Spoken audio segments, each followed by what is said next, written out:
வெள்ளை மாளிகைக்குள் நுழையும் சென்னை பையன் ஸ்ரீராம் கிருஷ்ணன் டிரம்ப் வெளியிட்ட செம அறிவிப்பு.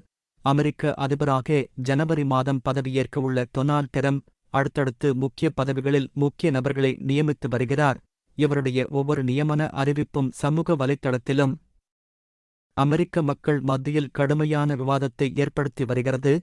இதன் வரிசையில் செயற்கை நுண்ணறிவு தொடர்பான மூத்த வெள்ளை மாளிகை கொள்கை ஆலோசகராக இந்திய அமெரிக்க தொழிலதிபரும் வென்சர் முதலீட்டாளரான ஸ்ரீராம் கிருஷ்ணன் நியமிக்கப்பட்டு உள்ளார் என டிரம்ப் எனது ட்விட்டர் பதிவில் தெரிவித்தார்.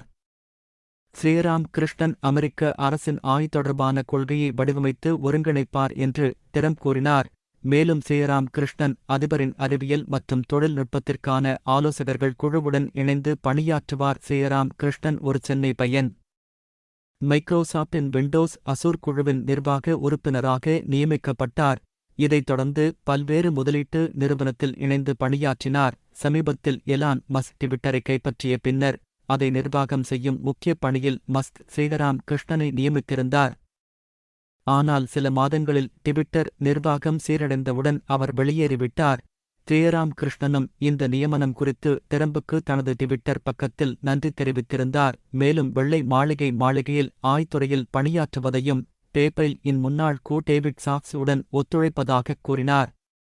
சென்னை பிறந்த ஸ்ரீராம் கிருஷ்ணன் காஞ்சிபுரம் மாவட்டம் கட்டாங்குளத்தூரில் உள்ள SRM பொறியியல் கல்லூரியில் தகவல் தொழில்நுட்பத்தில் பிடெக் பட்டம் பெற்றார். 2005ஆம் ஆண்டு 21 வயதில் அமெரிக்காவுக்கு குடிபெயர்ந்தார். இவரது தந்தை காப்பீட்டுத் துறையில் பணியாற்றினார். தாய் இல்லத்தரசி. 2005ஆம் ஆண்டில் மைக்ரோசாப்டில் தனது பணியை தொடங்கிய ஸ்ரீராம் கிருஷ்ணனின் தொழில்நுட்ப உலகில் பல முக்கியமான நிறுவனத்தில் பல உயரிய பதவிகளில் பணியாற்றியுள்ளார். ட்விட்டர், யாஹூ, ஃபேஸ்புக் மற்றும் ஸ்னாப் போன்ற நிறுவனங்களில் ப்ராடக்ட் டீம் தலைமை தாங்கி வழிநடத்தியுள்ளார். நன்றி, வணக்கம்.